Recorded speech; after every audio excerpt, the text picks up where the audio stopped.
Hey, this is Brass Check, and this is a short report.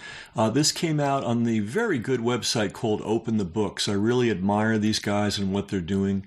And their front page story right now is House of Fauci, how Christine Grady, aka Mrs. Fauci, used her NIH position to backstop her husband's pandemic health directives. Now, I'm recording this on March 26, 2023.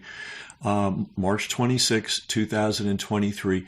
Brass Check reported this in the summer of 2020, nearly 3 years ago. I'm glad this made it to the front page of Open the Books. I noticed that Children's Health Defense has highlighted it in their publication, but we reported this repeatedly 2.5 years ago. Missing from this article, and if there were any way to get through to this author, and I find it very difficult to get through to any of these people, they're missing the fact that in addition to all her other scandalous behavior, Christine Grady, aka Mrs. Fauci, also wrote a book on, I think it's called In Search of the AIDS Vaccine. And we reported on that in detail. And that was written a long time ago. And as we point out in that book, and nobody else has, maybe someday somebody else who has a platform and an audience will, that book was written to help soften and weaken the ethical guidelines around the development of vaccines. That's the real story here, and we've been telling it since August 2020. And I'm going to put the link to this article. It is a very good article. It is a very important article. People should read it. People should be aware of it. But people should also know that we first broke this story in the summer of 2020. And they should be going to Brass Check apparently for their code information, because they're really not getting it anywhere else. It's just amazing how many revelations are coming out in 2023 that we were reporting on in 2020. Oh, important postscript. Remember our book, The Nuremberg Code? Remember when I sent a copy of it to all the leading medical ethicists in the United States with receipts so that I know that they got it? Well, I sent Christine Grady 5 copies. That was in October of 2022. And needless to say, my request for a reply went unanswered. But the point I want to make here, first of all, that book is a very important book. We have the link below. I recommend you get it if you don't have it. Number 2, the introduction to that book, which I wrote, is the Achilles heel of the entire system.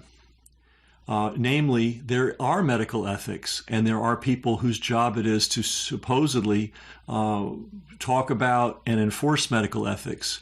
And during the scamdemic, every one of those people, every single one of them, especially Christine Grady, were silent about the Nuremberg Code, even though it was the 75th anniversary of the Nuremberg Code in 2022.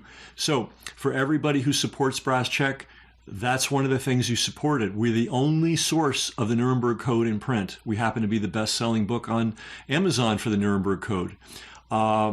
We also went through the effort. It was very expensive to send mail return receipt requested to, I think we did it to nearly 100 of the nation's United States leading medical ethicists. And so we've got the paper trail, and I'm telling you guys, that is their Achilles heel. Those of you that support us, you're making this kind of work possible. We're not just sitting here flapping our jaws. We're actually doing things. And if you're not a supporter of ours and you want change in the world, you should really look at what we've been doing over the last, we started in 1997, but especially what we did during the scamdemic and what we continue to do, and consider supporting us. We have a lot of projects on the table. Everything goes better with money. There are a lot of people that won't work for free that I have to pay. So if you would be so willing, so gracious as to consider supporting this work, it would be a good thing for all. Who knows, maybe we'll even get on one of these big podcasts someday, and people can see all the work that we've done in the last 3+ years.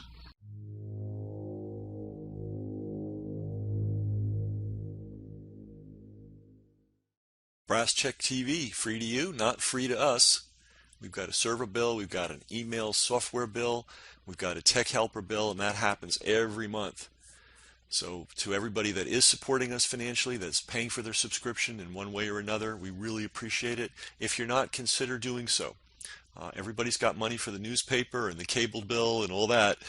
Do you have money for media that's actually serving you? That's really the issue here. And when you help us, it allows us to get this information out to the world. So thanks to all our supporters, and if you're not a supporter already, please consider becoming one.